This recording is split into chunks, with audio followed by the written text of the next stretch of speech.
بسم الله الرحمن الرحيم يا أيها الذين آمنوا قوا أنفسكم وأهليكم نارا وقودها الناس والحجارة عليها ملائكة غلاظ شداد لا يعصون الله ما أمرهم ويفعلون ما يؤمرون۔ معزز حاضرین، ہر قسم کی حمد و ثنا، بڑائی و کبریائی اللہ وحدہ لا شریک کے لیے لائق و زیبا ہے۔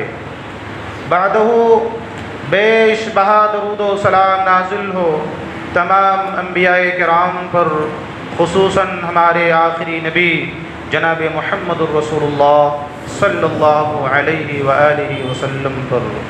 محترم بزرگوں اور دوستوں، نوجوان ساتھیوں، پیارے بچوں، پردہ نشیں پیاری مائیں اور بہنیں، بخاری اور مسلم کی ایک روایت میں ہے، حضرت انس ابن مالک رضی اللہ تعالی عنہ فرماتے ہیں کہ رسول اللہ صلی اللہ علیہ وسلم کے صاحبزادے حضرت ابراہیم یہ مدینہ سے باہر ایک علاقے میں مدت رضاعت پوری کر رہے تھے۔ آپ صلی اللہ علیہ وسلم کو خبر دی گئی کہ آپ کے صاحبزادے بیمار ہیں، لہذا آپ ان کی عیادت کے لیے ان کو دیکھنے کے لیے تشریف لائیں۔ رسول اللہ صلی اللہ علیہ وسلم مسجد نبوی میں چند صحابہ کرام کے ہمراہ موجود تھے، جن میں حضرت عبد الرحمن بن عوف اور حضرت زید بن حارثہ اور دیگر صحابہ بھی موجود تھے۔ رسول اللہ صلی اللہ علیہ وسلم کو جب اپنے بچے کے بیماری کے بارے میں خبر ملی، آپ چند صحابہ کے ہمراہ نکلے، پہنچے، دیکھا کہ بچہ جھانکنے کے عالم میں ہے۔ رسول اللہ صلی اللہ علیہ وسلم نے فوراً بچے کو اپنی گود میں لے لیا، اپنی گود میں اٹھایا، اور بچے کی وہ حالت دیکھ کر کے آپ کا دل کانپ گیا، آنکھوں میں آنسو آ گئے، اور اخیر میں آپ نے وہ جملہ ارشاد فرمایا، ان العین لتدمع وان القلب لیحزن، آنکھیں اشکبار ہیں، دل غمزدہ ہے، افسردہ ہے، غمگین ہے، اور ہم کوئی ایسی بات نہیں کہہ سکتے جس سے ہمارا رب ناراض ہو جائے، لیکن اتنی بات ضرور ہے، وَإِنَّ لِفِرَاقِكَ يَا إِبْرَاهِيمُ لَمَحْزُونُونَ، اتنی بات ضرور ہے کہ ابراہیم، ہمیں تمہاری جدائی کا، تمہارے فراق کا بڑا غم ہے، ہمیں آنکھیں اشکبار ہیں، دل غمزدہ ہے، اور تمہاری جدائی کا بڑا افسوس ہے ہمیں۔ یہ حدیث بتاتی ہے کہ ہر انسان، یہاں تک کہ انبیاء علیہم السلام کے دلوں میں بھی بچوں کے تعلق سے محبت، اولاد کی تڑپ اور اولاد سے محبت ہوتی تھی۔ رسول اللہ صلی اللہ علیہ وسلم نے ارشاد فرمایا حضرت حسن اور حسین کے بارے میں، ہما ریحانتای من الدنیا، یہ حسن، یہ حسین، یہ دنیا میں میرے دو پھول ہیں۔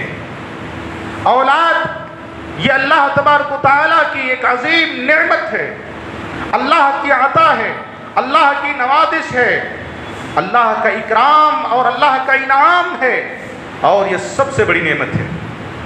آدمی اپنی ساری محنتیں کر لے، ساری کوششیں کر لے، اور اللہ اگر نہ دینا چاہے، کائنات کا کوئی مخلوق اسے نہیں دے سکتی اولاد۔ یہ اللہ کی سب سے بڑی نعمت ہے، امانت بھی ہے، اور اس امانت کی ذمہ داری ہمارے اوپر سب سے بڑی ہے۔ یہ اولاد، یہ بچے، یہ بچیاں ہمارے لیے، آپ کے لیے دنیا میں رحمت اور آخرت میں رحمت کا سبب بنتے ہیں، نیک بختی کا سبب بنتے ہیں، اور یہی اولادیں، یہی بچے، یہی بچیاں ہمارے لیے دنیا میں زحمت اور آخرت میں بھی زحمت، دنیا میں بدبختی اور آخرت میں بدبختی کا سبب بنتے ہیں، جہنم میں پہنچانے والے ہوتے ہیں۔ اللہ تبارک و تعالیٰ نے سورہ منافقون میں ارشاد فرمایا، یا ایھا الذین آمنوا لا تلہکم